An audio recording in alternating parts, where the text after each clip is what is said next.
Happy Friday, North Texas. I'm Scott, And I'm Alicia. and today is Friday, June 14th, and we've got a wide-ranging episode for you today. What are we going to be covering, Alicia? Well, we have a couple of longer interviews in today's episode. The first one is about Juneteenth, specifically with a food researcher talking about some of the food traditions associated with the holiday. Our second segment is the next installment of Scott's Democracy Primer series, dropping some Electoral College knowledge. Last but not least, we'll have a segment about the UNT system's shared core values that we try to exhibit in our work every day. Sounds like a hearty episode, but first, I think we have some catching up to do, Alicia. Yes, we do. Scotty, Alicia! what's new? Well, we kind of got a new president. That's right. For anybody who missed the news, the UNT System Board of Regents named a sole finalist for the UNT presidency. And now there's a 21-day waiting period required by state law before it's officially official. That finalist is Dr. Harrison Keller, who's currently the Commissioner of Higher Education at the Texas Higher Education Coordinating Board. This is a little bit inside baseball, but the THECB kind of oversees all public higher education in the state. So when we want to offer a new degree, for instance, they have to sign off on it. So Dr. Keller should bring an interesting perspective to UNT based on that experience. Maybe we can get him on the show when we come back from break. Also, for anyone who missed last week's Shorty episode, I had a stroke a few weeks ago, so this will be our last episode for a couple months. The podcast will be taking the summer off so I can have some time to recover. Speaking of which, are you comfortable talking about how your recovery is going so far? Yeah, fortunately, it appears to have not been too severe. I had some evaluations last week, and physical therapy gave me a pass, so I get to skip that. But my speech is still a little bit slow, and I'm making a few more typos than usual with my left hand, so I've got some speech and occupational therapy ahead of me to hopefully get back up to speed. That's so great to hear, Scotty. Yeah, and I've been cleared to drive and made it back into the office for the first time this week, so it's been good to see everybody and start to get back to normal again. Yes, we are so happy to have you back. You want to tell the people why you insisted on putting out one more episode before we go on break? Yes. So this episode was scheduled for last week, but by the time I was able to start working again, it was too late to pull a full episode together. Our first segment is about Juneteenth, and it's a really good interview. So I wanted to make sure we could put it out before the holiday and not end up having to hold it on to it until next year. That's fair, because it's a really good interview. Our very own Heather Knoll spoke to food writer and UNT history doctoral student Deah Berry-Mitchell about her research on Black Texan foodways to learn more about Juneteenth food traditions. Deah also talked about how she's lending her historical expertise on some exciting new projects under development, including the National Juneteenth Museum plan for Fort Worth. Yeah, and it's worth noting that UNT has ties to the museum and to the holiday itself. UNT alum Jared Howard is leading the development as the CEO of the National Juneteenth Museum, and alumna Opal Lee is known as the grandmother of Juneteenth for leading the successful charge to make it a national holiday. All that work also earned her an honorary Ph.D. from UNT in 2023 and the Presidential Medal of Freedom this year. You are a food history researcher. Yes. Tell me a little bit about what that means and what kind of work you do with that. Great question. It's funny because originally when I began this kind of love affair with food history, I really didn't expect to have to, I was naive, so I didn't really expect to have to go backwards and really look at things from a bird's eye view perspective and understand all of history and how all of history can impact the foods that we eat. And so that's one thing that has been surprising for me. But I started on this road. Ironically, I used to be a culinary instructor years ago. And because I didn't attend culinary arts school, and I think to kind of overcompensate for my lack of formal culinary training, I wanted to know everything there was to know about the food dish that I was preparing for people. So I started looking into the history of different foods and the origins so that I could give people a little bit of background information while I was preparing them and showing them how to prepare the foods and really appreciate them. So that's how it started. That was maybe like a decade ago. Yeah, and how can food help us understand a culture, its people, and its history? Great question. I think for me, from my understanding, it really helps you to understand what was important to that group of people that you're studying, what was not important by what they left out, perhaps. So say, for example, with holidays. Just like with us, when we're preparing holiday dishes, we want something that's tasty, but maybe you want to feed a large group. And so that's going to determine what type of foods that you choose to serve as well. So it's pretty similar in that respect. Yeah, and maybe also availability of food. Availability is a huge one. How much money you have? How much money you have is another one, definitely. How many people you're feeding, all of that plays into it. And on top of that, you can also tell a bit about their spirituality, religious meanings behind some food, if there is any, or, if there isn't any, you can tell all of that by the food. And so with your PhD research you're doing here at UNT, what does that entail? What are you looking at with that work? I'm actually looking at what Black Texans ate from the antebellum period, which was before Civil War, through modern day. So that's been exciting. And I have a chapter of it that will focus specifically on Juneteenth foods and foods that were eaten primarily during emancipation celebrations. Yeah, which is exactly why we wanted to talk with you. Obviously that holiday is coming up here, June 19th. Yes. Can you tell, I guess, before we kind of get into your work and looking at the foods around that holiday, could you tell me about Juneteenth and its historical significance? Absolutely. So I guess crash course kind of reminder is what I usually tell folks is that we all know that the Emancipation Proclamation was effective January 1, 1863. But after that time, it only applied to the states that were in rebellion.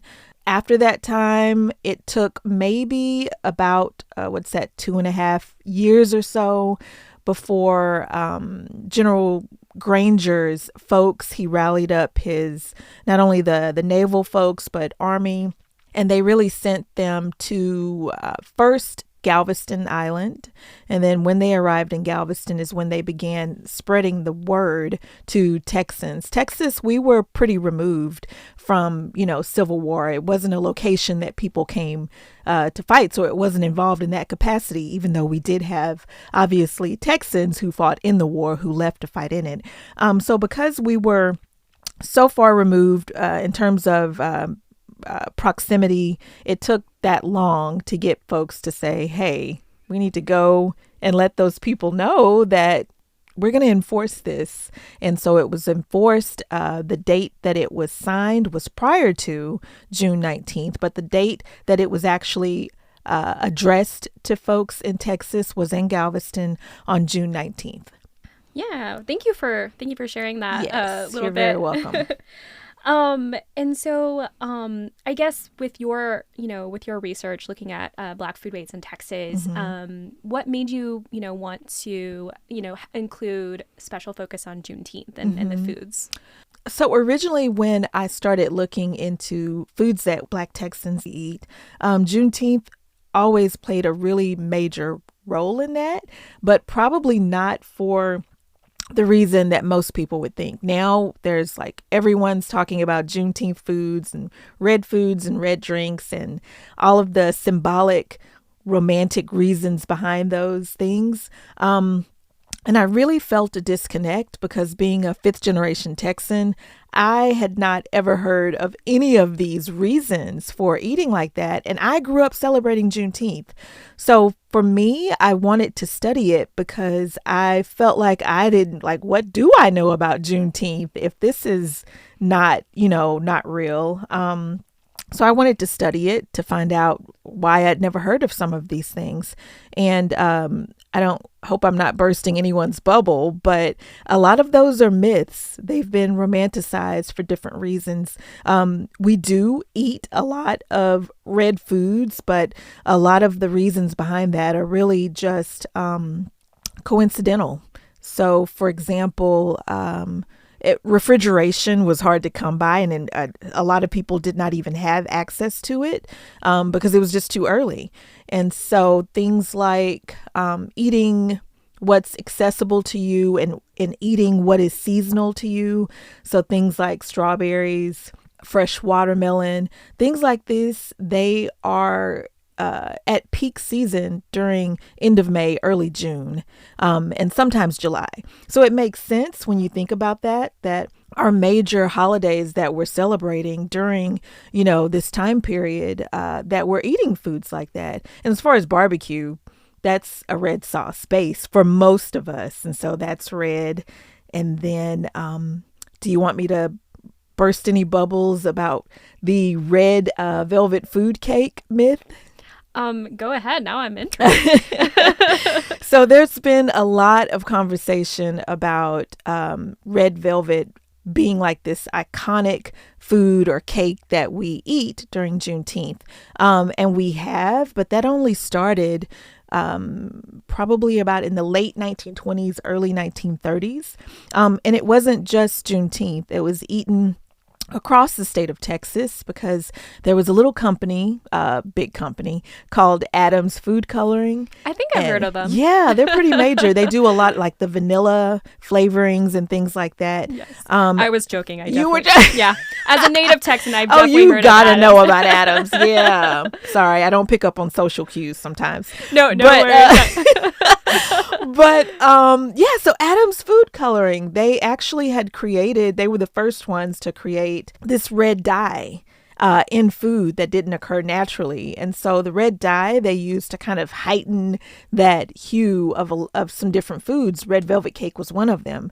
And so when they began to market this product, they placed it on the back of the box, and then they, sold it. But because it was a Texas company, they sold it primarily to people in Texas. And so it began to be pretty widespread during that time period. But again, red velvet cake wasn't invented in Texas. It was just that we started preparing it a lot because we had this great red dye that was now available to us, and this amazing, I guess, recipe that they were distributing on the backs of boxes. And so red velvet cake became really popular in Texas around that time. So Juneteenth was no different. Yeah, and I'm interested because you were saying you grew up, celebrating Juneteenth. Yes. What did those celebrations look like for you and your family? Oh boy, fun. Lots of barbecue, outdoor events, things like that. I grew up in Sherman, so parade culture wasn't necessarily a part of anything that we did. We had very small parades, so it probably back in my day would have been maybe, I don't know, less than 10 cars parading down the street. So that wouldn't have been much fun. But we did have things like there was a lady named Miss Lorraine. Oh gosh, I think I'm mispronouncing her name, but I see Lorraine, her. if you're listening, I know we're so she loves sorry. you still. You were very impactful on my life. But she really was instrumental because I don't remember how old I was, but I was a little girl, and she used to have these kind of classes where she would take us to East Street Park, which was a popular park in Sherman at that time. And she used to tell us, she gathered us all in this room and she told us about Juneteenth, the history of Juneteenth. And then after that, I just remember celebrating inside Austin College chapel. Austin College is in Sherman. And we used to go in the chapel and have like different programs that were pretty similar to like Easter programs. I had a Juneteenth speech. We would sing songs and things like that. So that's how I grew up celebrating. And of course, food. Of course, food. Always food, right? Yeah. And so these, celebrations, these events and educational program that you're talking about, what was kind of the makeup of the people there? Where, was it kind of a cross section of the community? Who usually kind of attended those events, like age ranges, different things like that? So primarily, this was back in the 80s. Don't want to date myself, but it was in the 80s. And so at that time, Juneteenth was still celebrated primarily only by African Americans. And so for us, it would be a wide range of ages. I would say A lot of us, a large portion, they were young. So I would say maybe youth till around high school age, only because it was kind of geared towards us to participate. And then, of course, our parents and everybody would come. And so we ended up getting a good range of people, a good swath of folks that would come and listen to us. Yeah. And what does the celebration look like for you now as an adult? So there's still a lot of eating. That's never going to change. But really today I do go to different things like parades and things like that. But primarily I go to a lot of food-based events. And so barbecues are still huge, especially in Texas. So I attend those, and also rodeos. Awesome. Yeah. And so I'd like to take a step back in time again. And Yes. What have you found so far about maybe some of those earlier celebrations and kind of what those look like, what they entailed? So what I have found is that the earliest celebrations, emancipation celebrations, they didn't just kind of crop up with no rhyme or reason to them. So the earliest ones were actually celebrated on church grounds, and they were very almost solemn in a sense. Like they had order. You were inside of the church, and so there was always going to be an order when you're inside of the church, and so it was very structured, I think would be a good word for it. There was also a need to address people about policies and different governmental issues that were going on at the time, and so it was a good way to kind of spread the word to a large group of people. So that's how it started. And then after that, it kind of grew to this celebratory occasion, which is what a lot of us know it for today. I wanted to add, though, I've also just recently in my research noticed that there were different ways that people celebrated just emancipation holidays regionally, and going into different states and things like that. Because in Florida, for example, it's celebrated on May 20th is their celebration. And then Kentucky, I believe, is May 8th. And so there are different dates of emancipation that are celebrated amongst groups of Black folks. It just so happens in Texas, it's June 19th. But across all of those different dates that are kind of gathered under the umbrella of emancipation holidays for Black Americans, they always have things in common. One of those things is they could be celebrating, as I mentioned before, in a very solemn, more kind of formalized structure, like at church or things like that. Another way that's pretty consistent is that we have celebrated in like this kind of celebratory, jubilant kind of atmosphere. And another thing that kind of ties us together is that we have found ways to incorporate athleticism. So rodeo culture would fall under that.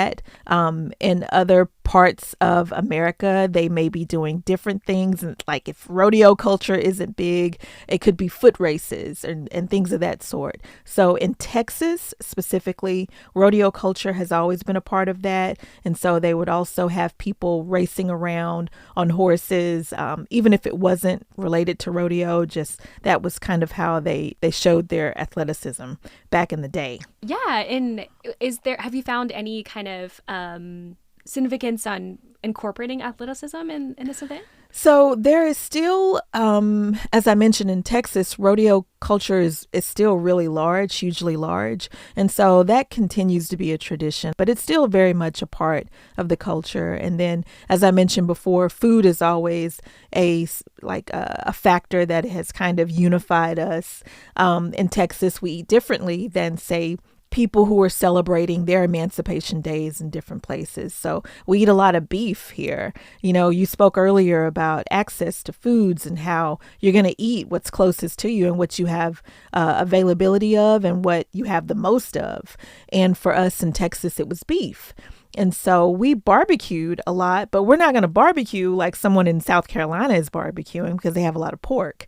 And so we had a lot of beef-based products. When I was younger, we also used to eat hot links a lot. I never liked hot links. Yeah, but hot links were really big as well. Also, there is also lately, I hope I'm not jumping the gun, I think you wanted to talk about red drinks too. Yeah. Well, Yeah. and you already talked a little bit about the red myth. And I realized yes. we probably probably should have addressed exactly what that myth was. Yeah, So, thank you. Could you do that for us now? So I will do that. Yeah. So basically, there is this kind of a narrative. I won't call it a push, but there's a narrative being told by a lot of people when they have this conversation about foods that Black Americans eat. There is usually some significance of the color red. And so many food writers and historians, you will see that they talk about the hibiscus being one plant that was used in order to prepare a drink or a tea, hibiscus tea. And the way that they link it is that they are saying that in West African culture, because this drink was prepared and it was like a reddish hue, that somehow carried over to places in America, in southern parts of America, where we also wanted to maintain that connection. And we as Black Americans do have a large number of ways that we still connect back to our West African roots, if we have any connections to that. But there's been really this narrative that the drinks that we consume on holidays like Juneteenth are directly tied back to our West African roots. One of those drinks is they always call it like red drink, and they like this mythic red drink that no one knows what it was. And in Texas, we obviously have Big Red, and so that's a big part of our culture. Again, not just for Black Texans, but as just Texans, I love Big Red. I don't know about you, but we also drank other drinks as well that are usually not mentioned. So Dr. Pepper, obviously, for obvious reasons. And then in addition to that, some of the earliest known drinks that were consumed on Juneteenth, or any other holiday for that part, in the late 1800s, there was a whiskey, kind of whiskey-like substance that was consumed, alcoholic beverage. And do you know what they called it? I don't know. What is it? They called it red liquor. Ah. Because of its color. Uh-huh. It was like this brownish, reddish hue. And so everyone called it red liquor. But again, not just Black Texans. Everyone called it that. And it was a pretty popular drink during, again, the late 1800s, which would have been the time that we would have been celebrating very early. And so there have been some of my research reveals that they have made things or prepared things like red liquor for celebrations during Juneteenth. And I think that may be what other people are referring to. Red lemonade was prepared as well. But again, that was a way to kind of jazz up your drink that you're drinking. And again, not just for Black Texans, but a lot of people. It was a pretty refreshing drink, and we still drink it today. You mix fruit with your lemonade, I do too. So they were no difference. They did it for the flavoring. So not necessarily for any spiritual connection, or at least that I am aware of, and that I've been able to find any research to back up that. But they had other ways that they were still connecting to their roots. Oral history was one of them, just by passing along stories. And when you would gather with your family, they would tell you oral history. Oral history is a huge part of kind of extending that spiritual connection with your ancestors. That's not really spoken about a lot. Another way that I guess you could say that it was really connected or tied to their past, and not necessarily with the food with the food symbolism aspect, or the color symbolism, I should say. But another way that they connected to their past was just by being able to the dances that they did with one another. Those were kind of symbolic because they were pretty similar to dances that were done in West Africa as well. And so I say similar, but I'm not much of a dancer, so I can't really show you, but just the idea, of well, this. So you got me interested now. I'm wondering, can you tell a little bit more about the dance? So in some of the other research that I've been reading, it's been really interesting to hear about kind of they would put their hands behind their backs and do like these dances.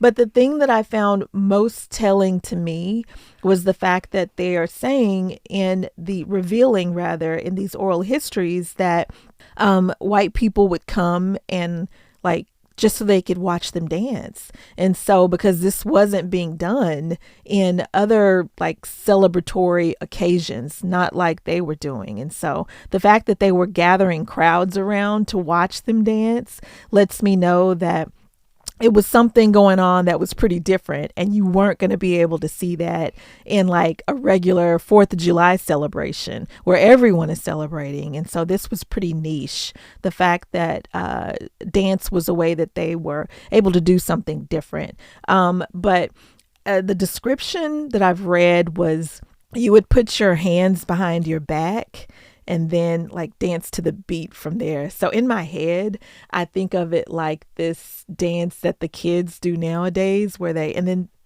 explain that they would shuffle their feet backwards. So if your hands are behind your back and then Elbows you're shuffling out, yeah. backwards, like if you are a dancer, again, which I am not, there's a dance that kids do today that's pretty similar to that.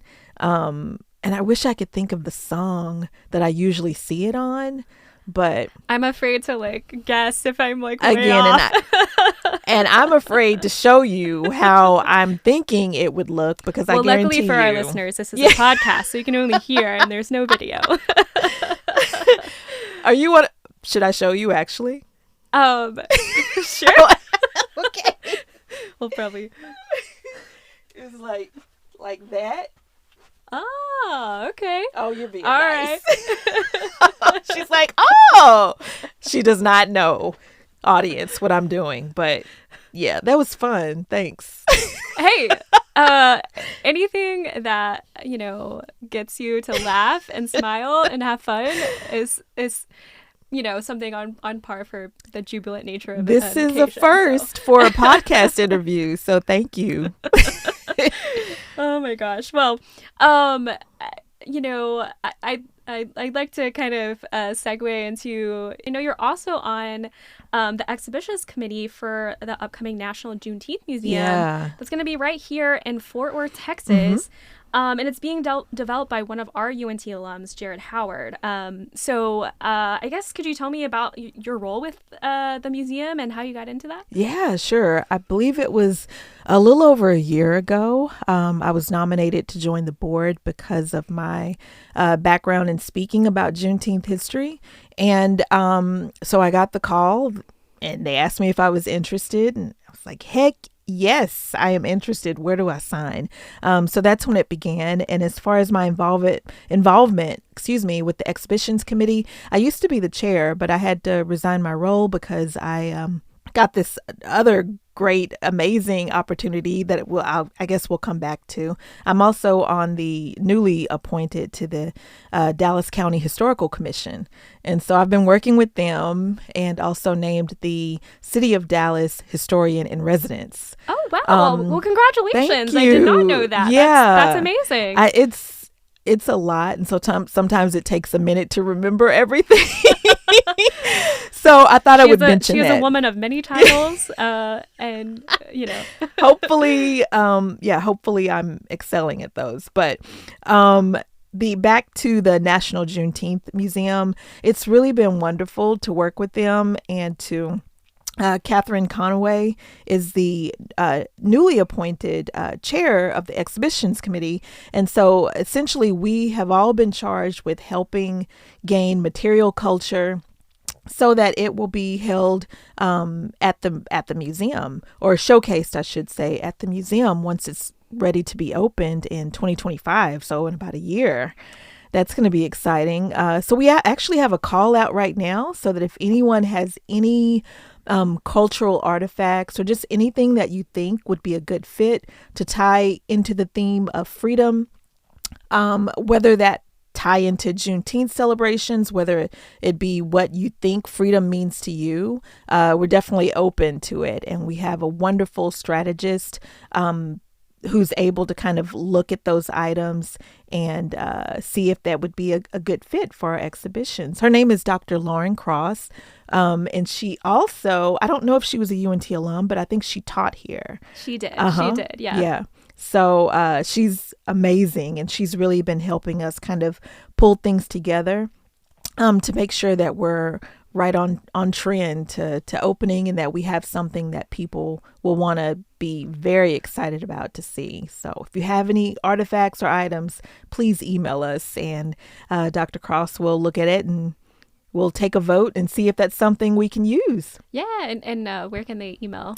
Oh, that's a good question. If you go to njm.org, there should be a link that will direct you there. So I don't have the exact email memorized, but I know if you go to njm.org, it does have a page that's devoted to, hey, are you interested in having artifacts come our way? And so you can do that.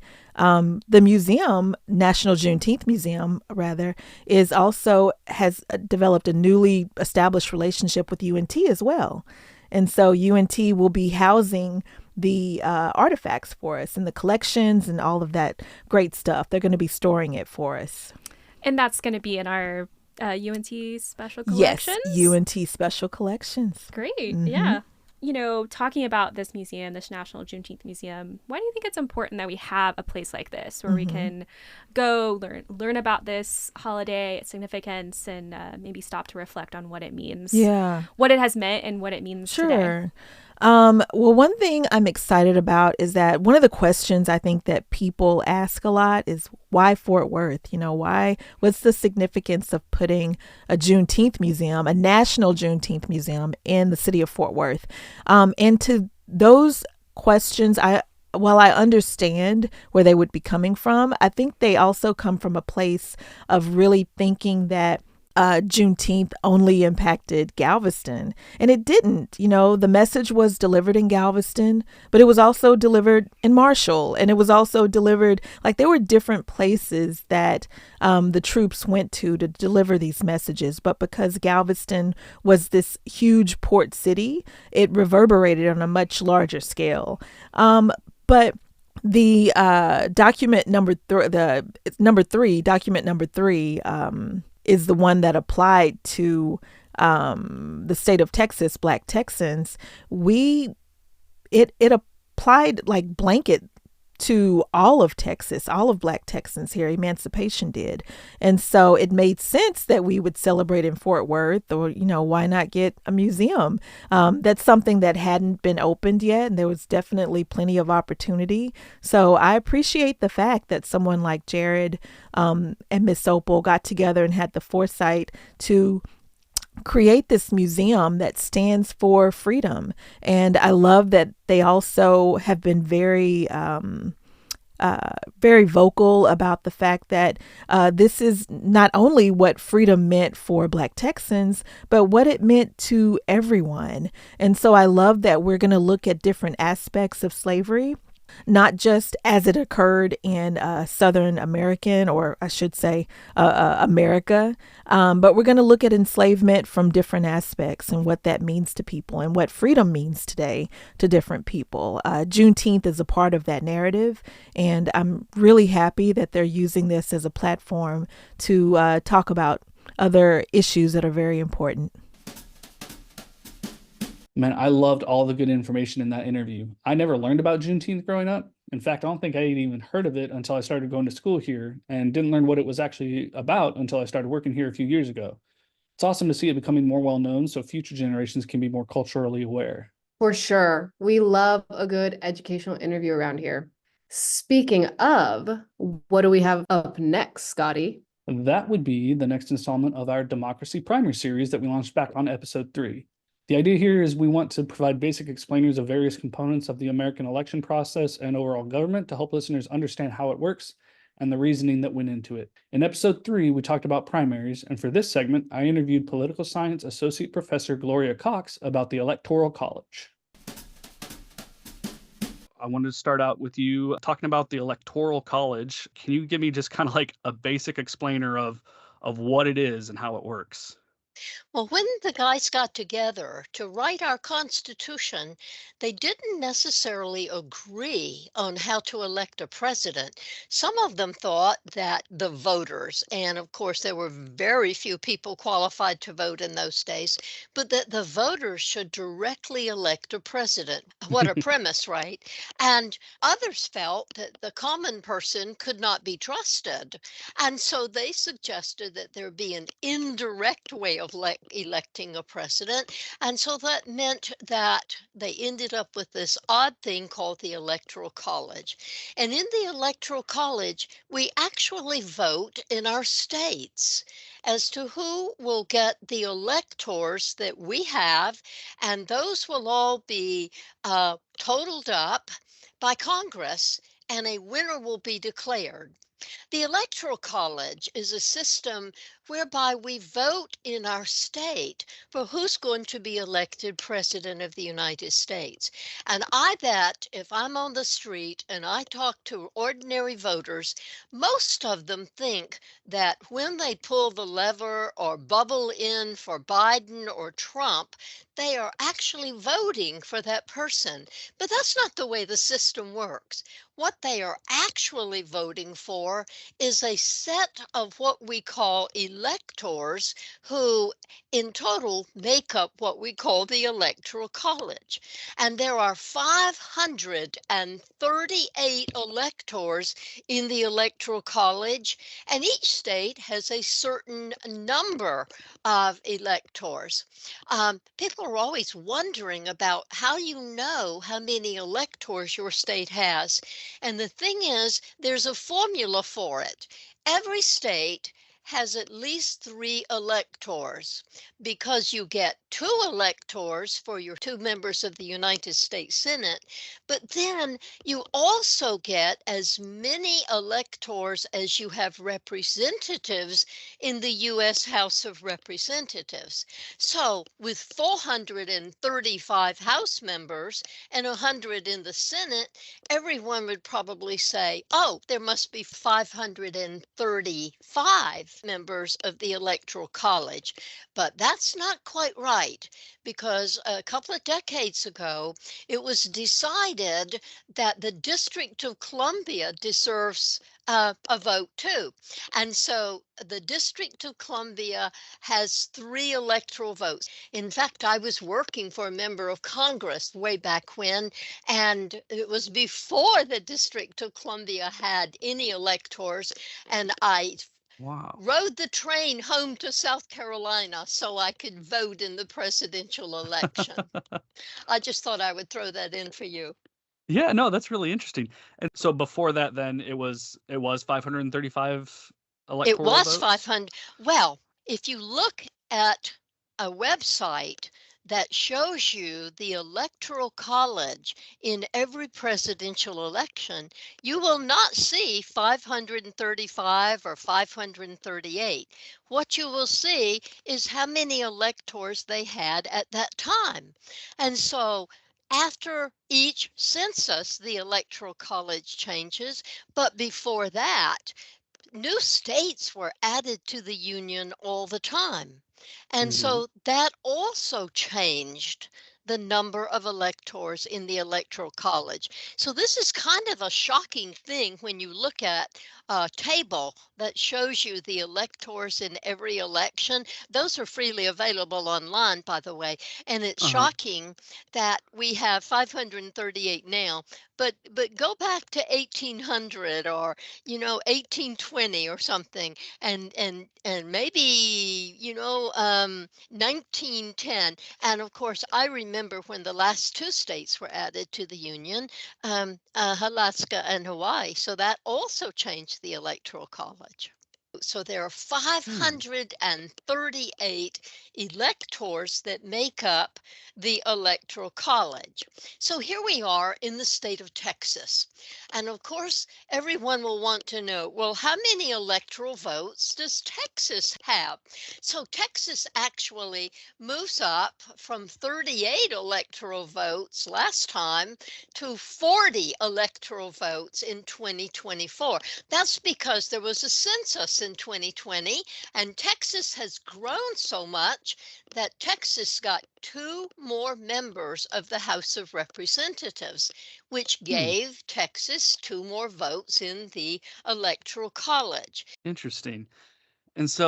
And that's something else I never really thought about, but now that you say it, it makes perfect sense that the number of electoral votes that each state has changes as populations shift, and that's based on the census, is that right? It is, and of course, the Constitution requires a census every 10 years. And so, going into the 2020 census, I would talk about this with my students because there were projections that Texas would get 2 or 3 additional members which Hmm. of the House, which meant new or additional votes in the Electoral College. And it turned out that Texas got 2 more members, which brings our number of electoral votes to 40. Well, one thing that's important to remember is that the 538 stays the same. So some state or states had to lose electoral votes so that Texas could get 2 more electoral votes. There are 2 states that actually divide up their electoral vote on a proportional Yes. basis. I wanted to ask about this. I'm glad you're bringing it up. There are 2 states, Maine and Nebraska, that divide up their electors proportionately. A lot of people think this would be a good idea. For example, there were millions of people in Texas in the last election who voted for Biden who felt like, well, what happened to my vote?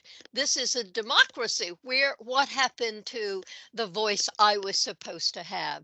And the interesting thing about Maine and Nebraska is that they have a formula where they give a couple of electors to the overall winner, but then they divide the rest by congressional district.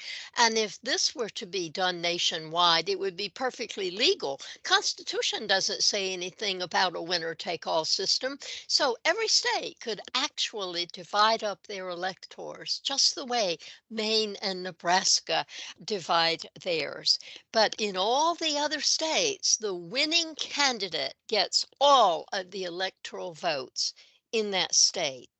And Interesting. in fact, one thing I didn't say is that if the Electoral College fails to select someone, in other words, if no one gets 270 electoral votes, which is what's necessary, Hmm. then it goes to the House of Representatives, who picks from the top 3 candidates. But in the House, each state has just 1 vote. So Texas has a lot more Republicans than Democrats among its House members. So if the election went to the House of Representatives in 2024, Texas would have, like every other state, just 1 vote. But our 1 vote would go to the Republican candidate. Hmm. And Interesting. and of course, many people analyze this all the time. It's fascinating, and I love talking about the Electoral College because it's Yeah. odd, but in fact, everyone has sort of a stake in this. Yeah. This is our voice in who becomes the president and vice president of the United States. And if we don't understand how it works, it's hard to participate in conversations or understand what's going to happen down the road. Yeah. And so in an instance like that, if it's, nobody gets the 270 and then it goes to the House of Representatives, so then it becomes a winner take all for Maine and Nebraska too, as opposed to being able to split their votes based on They how the cannot people split voted, their right? That's a great observation. They cannot split their vote. Their delegation would have to decide, and they cannot say you get half a vote and you get half a vote. It's Right. 1 for whichever candidate, which is sort Interesting. of a fascinating thing. Yeah. Isn't American government wonderful? I just love Yeah. it. And I'm assuming that's never had to happen. The electoral has it ever gone to that? Oh, yes. in 1824, there were multiple candidates, and John Quincy Adams ended up being elected because, of course, he was more politically acceptable. But Andrew Jackson had the most votes, and he was utterly infuriated by not being given the presidency. So he immediately started his campaign, and he was elected in the next presidential election. But we don't want that to happen. We talk about being the world's greatest democracy, and there is no greater factor in democracy than people being able to cast their votes. So I think voting is not a privilege. I regard it as a privilege in my own life, but I think it's a right that people have. And I say truthfully that in this country, you don't have to look around the world, but in this country, the United States of America, people have died trying to win the right to vote. Mhm. Who am I to sit one out when I could Absolutely. make my voice heard? Yeah. But Yeah. well before an election, the parties in the state, the Republicans, the Democrats, the Green Party, maybe, the Libertarians, each party selects as many electors as it has in that state. So there will be 40 Republican electors in Texas and 40 Democratic electors in Texas, and so on. And so even parties that are very tiny will still have 40 electors. So when I go to vote, when you go to vote, we are actually voting for the set of electors pledged to the candidate we like. So if we're voting for President Biden to be reelected, we're voting for the 40 Democratic electors pledged to him. If we're voting for Donald Trump to be elected president again, we are voting for the 40 Republican electors that are pledged to him by the Republican Party. And so this is a winner take all system in almost every state. So let's say the election is over. It was yesterday. We stayed up last night and we watched. And so today we know really who won the election, except there's a very formal process that has to be implemented before that person is going to be sworn in as president. And so the next step is we know who won our state. And so since I'm here in Texas, I'm using Texas as my example. And Yeah. so I will know who won the 40 electors pledged to a candidate. And that means that all these other slates of electors can go to lunch and go to a movie because they're done. They have nothing else they have to do. They have done their service. And this is sort of a prestigious thing. Okay, it's really a prestigious thing to be named an elector. And these are longtime loyalists to the party. But if your candidate didn't win, then you were done on the day after the election. But the electors pledged to the winning candidate in this state and in every state will go to their state capital in December. And what they will do, and it's different in every state, you can actually watch these online and they're exceedingly boring. So most people wouldn't want to do that. But sometimes they have some speeches or a lunch. Sometimes they just meet. But whatever else they do, they actually cast their vote. And literally, they actually write the name that they're voting for on a card. And these become part of our nation's history because when they are finished with writing their votes, all of these are packaged up. And of course, they do multiple sets, but one set goes to the National Archives in Washington, D.C. And many people will have been to the National Archives to see these copies of our historic documents, which are carefully preserved, hoping that people in generations to come will be able to see them. But that is the next step. The winning electors go to their state capital and they actually cast their ballots. And one set is sent to Congress. Now, when a joint session of Congress is held, it is always held in the House chamber because the Senate chamber is way smaller than the House chamber. So they meet in the House chamber, and the Vice President of the United States presides. And what they do is they actually officially open the ballots that the electors in each state cast in December when they met in their state capital. And the votes are counted right there in this joint session. It is a dramatic kind of thing, especially for those of us who love American government and are happy to see this unfold time after time. Yeah. Well, I was thinking, maybe you would like to know what happens if a person dies between the time that the vote takes place and that person is sworn in as president. And that has only happened one time, but it Huh. leaves the electors free to vote for whomever they wish. Oh.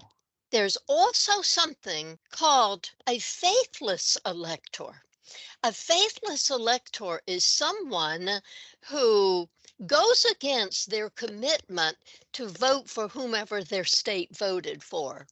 And Okay. in 2016, there were several faithless electors who failed to vote for Hillary Clinton. They changed their mind.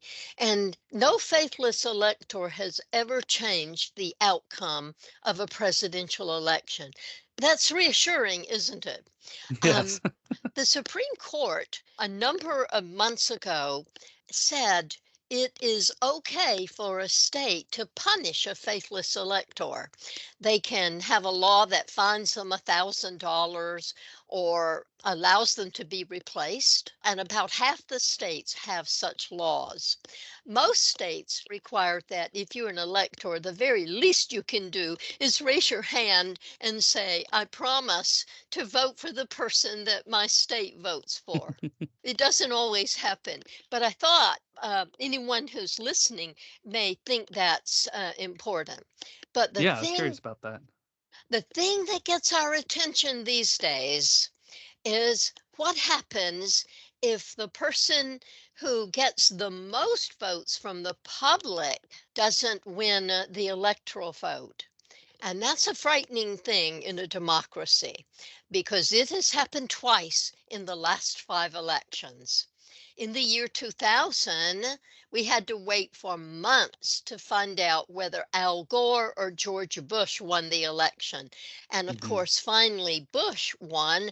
And that's a long story in and of itself. Yeah. But let me just say that Al Gore had more than 500,000 votes, more than George Bush. That's a lot of votes in a democracy.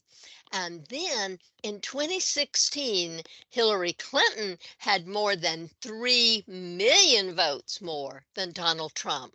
And so many people are saying, well, we need to do something, but I don't know what they're planning to do. It's not likely that we will amend the Constitution to get rid of the Electoral College. So there we have it. That's how it works. Yeah, and I was curious about that. So that was one of my questions is could we ever move away from the Electoral College and what would that take? And you say it would require an amendment to the Constitution itself. There are proposals and have always been over many years proposals to change or even do away with the Electoral College. I don't see it happening. It takes 2/3 of both the House and the Senate to propose a constitutional amendment. It takes 3/4 of the states to ratify a constitutional amendment. And there are a lot of small states that have more than their share of representation. And those small states, I can tell you, are not going to ratify an amendment that strips them of an important political power. That makes sense. And then I think my only other follow-up question was, so obviously the Electoral College is a fairly, it has its idiosyncrasies. In terms of other democracies around the world, is our system entirely unique? Do most other democracies go by popular vote, or does it vary pretty widely from country to country? It varies widely, but most of them go with popular votes. Many countries in the world have newer constitutions than ours because Hmm. they became independent more recently, or countries like France and Italy just decided, well, we're going to adopt another new constitution. And so popular vote is the preferred method. But insofar as I'm aware, no other country in the world uses something on the order or the model of our Electoral College. Wow, what a great interview. But you know what you forgot to ask? What's that? Why is it called the Electoral College? I get electoral, that's obvious. But where does the college come into play here? Ooh, you know what? That's a good question. I'll ask Gloria, and I'll let you know. Okay, cool. I'm glad. Thank you. Good stuff, though. I feel like I have a much better understanding of how it all works now. Yeah, Gloria was great to talk to, just a wealth of information. Hopefully, our dear listeners are finding it useful too, especially during this big election year. If y'all have any other topics you want us to cover, email us at podcast@unt.edu. Our next segment might require a little bit of background info for some of our listeners. We know you're all familiar with UNT, but you may not know UNT is part of a wider UNT system, which includes other institutions like UNT Dallas and the UNT Health Science Center in Fort Worth. And no judgment if you didn't know that already. I didn't even know it until I worked here for a while. I thought us, Dallas, and HSC were like one big spread out college, but it's like how UT Arlington is part of the University of Texas system, but it's not the same university as UT Austin. They're sister institutions under the parent system. Yep, that's right. A couple of years ago, UNT System Chancellor Michael Williams got a bunch of faculty and staff members from across the system together to help define our shared core values. Think of them as principles we all try to live by and exhibit in our day-to-day work. Alicia, can you share with us what those values are? Why, of course. They are courageous integrity, be curious, we care, better together, and show your fire. Nailed it. Back in April, we hosted our first annual Values Summit, where once again we gathered faculty and staff members from all across the system to talk about our values, why they're important to us, and the role they play in our work. Afterward, I spoke to one of the event organizers, Dr. Dewan Bryant, Interim Director of Organizational Development and Engagement for UNT System HR, about the values and how the idea for the summit came to her in a dream. Coming off the first annual Value Summit. It was said in there, this started off as a dream of yours just 3 months ago. Can you tell me a little bit about that? It did. So one of the things that we've gone through is restructuring. We're just trying to figure out how we were going to do a complete facelift with ODE, thinking about what are some fresh ideas, some thoughts that we could really integrate into what was already moving. How could we normalize the values? What can we do so that we can get values at top of mind? And so I just literally, and I'm a woman of faith, I was like, okay, God, what can we do? What can I do to help us to move? And so I literally saw it in a dream, us coming together, interconnection, all campuses across the enterprise coming together and celebrating under in one room. And I said, let's call it a value summit. It was like literally like 12:30 at night, because my brain was just rotating and moving. I was like, I need something fresh. I need an ideal to help support our department. And so I came up with it. I wrote it out right in the middle of the night. I wrote it out, and I was so tempted to send Donna Asher a text and be like, oh, I got something. I had to wait until like 7:30 in the morning to send it. And even then she didn't respond right away because she don't start till 8. And so I had already wrote the framework. I had came up with the run of show, the schedule, everything. And so when I sent it to her, it was in a very rough form. Mm-hmm. And she liked it right away. She was like, what is this thing? I said, a value summit. This is how we're going to bring the people together so that they can believe in what we're doing. They don't understand how to use the values. They don't understand how, especially if you don't have a value that you stand by. So you have to come to the table with something that you believe in, maxed in, married with what already exists here. And that's how you become unstoppable. That's how you become powerful. That's how you become inspiring. So that's kind of, I'm getting excited now thinking about it. Yeah. And that was just a short 3 months ago, and now it's real. It's happened. Yes. What's the feeling now that you've actually seen it and brought it to life? We brought it to life. We had a lot of partnerships out there. We had the branding team, UNC branding team. We had Marcom. We had a lot of our HR colleagues that really stepped up, people that volunteered on their own. We really didn't even have to ask who would serve on the committee. People just, stepped out. We had Lindsay Vandergriff, where she was able to secure our speaker. She's just one of many people. We had Wanda Boyd that was able to help us to refine our table discussions scenarios. I don't want to just start name dropping, but there were so many people that wanted to help. So it didn't really take a lot of effort or marketing or saying, people were like, hey, I want to be on board. This is something fresh, it's something new, but we don't want it to just stop there. We want people to be attracted to it because it's going to be an annual event. So each year is going to get better. At this point, we only had 16 weeks to plan for it, but imagine the magnitude of this summit if we had even more time. So we're looking forward to this being something monumental that's going to outlive all of us. Yeah. It's going to get better with the next set of fresh eyes and ideas that comes down the pipeline, of people that we secure through the workforce, and they're going to make this even better than we have even started in this process. And then you kind of touch on this, but first annual, so that implies there will be a second annual and a third annual. Absolutely. What's your vision for that? Do you see it kind of going to the different campuses, kind of like a touring show and going around different years, or what do you have in mind? Oh, I like that. I like that, a tour. So right now, one of the things that we're looking to do is to integrate the rewards and recognition program into the summit, where we recognize people for what? Living the values, giving them a runway and a platform where we can celebrate people publicly during the summit. So next year, those are one of the things that we're looking to integrate. But I love that idea too. Now I'm gonna have to pocket that one. So I hope that was free, because I'm gonna I'm walking away with that one. I love the tour. The only thing with the tour, we just want to make sure that it's not individualized. We want people to still feel that interconnectivity. But can we do values pop-ups? Can we do things that's going to draw people to the values, reiterate some of the things that we've learned here? Absolutely. But I still like that tour. I'm gonna figure out how I can use that as a tool to advance the values. Yeah.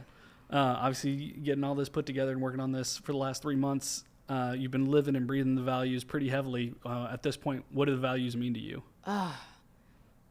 When I show up with a value like we care, just using it for context, if I say I care, I'm not just asking you if you are okay. I'm looking to see how I can support you if you're not.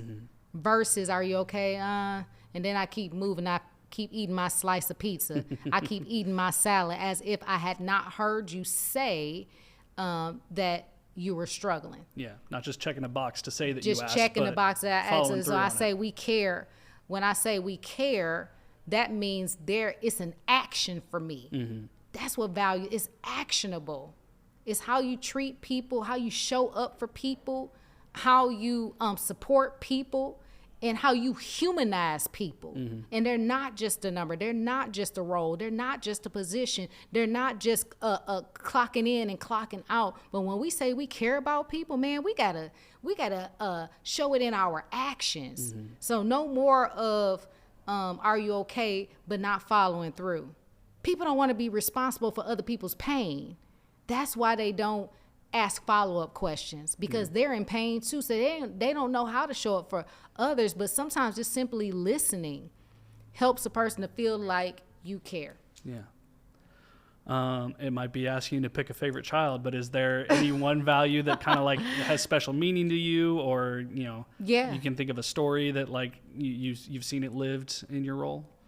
I would say better together. Yeah. In this value summit is the epitome of that. Better together. People I didn't even know coming out the woodworks wanted to help bring this, and this is not my vision, this is our vision. This is an enterprise vision that happened to slip through a dream of mine. Because if I hadn't have pulled it out, somebody would have came up with it, right? Somebody would have came up. Well, I would say better together, because people selflessly gave up their time. We all are overwhelmed with the things that we have to do daily in our positions, but people selflessly giving up their time and wanting to see this succeed. So I'm looking at the people that are that walk these halls coming in through the gateway here 7:30, 8 in the morning. They don't have to be there, making arrangements for their children to be taken to school because they want to be here. To me, that breathes better together. Yeah. It does. Yeah. What better way can you illustrate that? Yeah. This might be a stretch, so Okay, skip come this on. question. I love it. No, come on. Obviously, the values are very important for like the faculty and staff. It's kind of an HR type of initiative. How do you see that or envision that extending to the students or the alumni or the community? So I ran into a student worker that mentioned that, this is great. I had an opportunity to come because I was a student worker. And I just wanted to backpedal. So it's not an HR initiative; it's a system-wide initiative. I just had to say that because Correction noted. So it's a system-wide enterprise initiative. So it's for all of us. It just happened to come from under HR. Yeah. So in the future, we're looking to fold students into this experience because those students are our future. Future directors, future vice chancellors, future chiefs, so if we take them under our wing while they're still young and while they're pliable, then we can show them how they can bring their gifts and talents to an organization that believes in living their values. And so next year, I'm glad you brought that up. So next year, we are looking to extend this invitation for students to be a part of this because not only do we want them to be a part of it, we want them to become it. They are our legacy in this process because once we all retire in the next 15, 20 years, we have to look at our successors. Who is going to carry the baton? Who is going to continue the legacy of our values that we've established here on today? Well, not necessarily established, but reestablished. I'll say that. Yeah. And you mentioned establishing and reestablishing. Obviously, this will be an annual thing, but for people just kind of day to day, obviously, we don't want them to just think about this once a year. What's a good way for people to kind of look at and live the values kind of on a day to day basis in what they do? So one of the things that we did during the summit is I think I shared, we had table discussions around some different scenarios. We had 6 different scenarios that range from change management, how to address anxiety and depression in students, how to help support remote workers. So we had a range of scenarios that we talked about. And so what you'll see in the near future, and this is our to be continued, those scenarios and those solutions that were given to us, we are going to repurpose those. We're going to change them and turn them into blogs. We're going to turn them into programs where we're saying, here, we are showing you how to not only live the values, but how to integrate the values during times of trouble, during times of suffering, during times of do I belong here, during times of where you feel isolated. So we're looking to repurpose those that data, that information, where people and someone actually, when I was leaving out, a faculty member asked me, what are y'all gonna do with that? And I said, oh, we're going to create some type of toolkit, some type of informational where you can go back to it. Right? So we don't want it to just be a one and done, check the box. Oh, we did something fun and cute. No, we did something that was going to make an impact, that was going to shift the UNT system enterprise in a way where people are not forced to live the values, but want to live the values because they believe in it. When you believe in something, you behave differently. Yeah. Yeah, and those scenarios are interesting because it's it's easy to say we care and everything better together, when everything's going well and everything's going smooth, but when trouble hits and kind of the rubber meets the road, that's absolutely that's when you see if you really live the values for sure. That's true. Man, it sounds like the summit was a pretty good time. I was bummed I couldn't make it, but hopefully I'll get to go to it next year. Yeah, it's always nice when we get the chance to check in with folks from across the system and build those connections. For sure. I love a good networking opportunity. All right, time to wrap things up with our Q&A segment. Y'all know the drill. Scott and I take turns answering a question, and then y'all join the conversation by emailing us at podcast@unt.edu or calling 940-565-4341 and leaving us a message. Scotty, what's our question today? Same question that I asked Dwan. What's your favorite value, or do you have any stories of one really being exhibited in your time at UNT? Yes, I would say my favorite value is better together. And you want to know why, Scotty? Why is that, Alicia? Because not everything has to be done alone. Sometimes you can do it alone, and that's always great. It's great to be an independent thinker, independent person. But when you're working as a team, so many things can be accomplished with all the ideas that are ruminating, It's just a great opportunity to feed off of each other's creative juices and kind of just make what you're doing better. And that's why better together is my favorite value. Nice. Scott? Yeah, for me, I mean, I don't know, it's a favorite, but definitely one like I see in our office all the time is we care. I think we live that really well. Just for example, in the time I've worked here, 3 times where I've really needed some extra care. 4 years ago, my son was born prematurely, had to spend a couple weeks in the NICU. A couple years ago, when my dad passed away, and then just a few weeks ago when I had my stroke. Like those are 3 times in my life when me and my family have needed extra care the most, and people in this building have stepped up to do that for us. They set up meal trains. They donated money to help us out. It's just been amazing. Like they've taken such good care of me and my family. Like it's pretty incredible. It's very beautiful. So yeah, I think it's something we do really well, at least in our little corner of UNT. I couldn't agree more, honestly. All right. Well, now that you've heard our answers, we want to hear yours. So email us at podcast@unt.edu or call us at 940-565-4341. Faculty and staff listeners should be more familiar with the values already, but for our student and alumni listeners, we'll have a link to more info in the show notes. So let us know if any stand out to you from your time at UNT. We want to hear from you. Yes, and don't forget to tell a friend about the show, share it on social media, or leave us a rating and review wherever you listen. 5 stars only, people. That's right. Well, that does it for us today. So until we come back in August, we hope you have a bunch of happy Fridays, North Texas. And go Mean Green.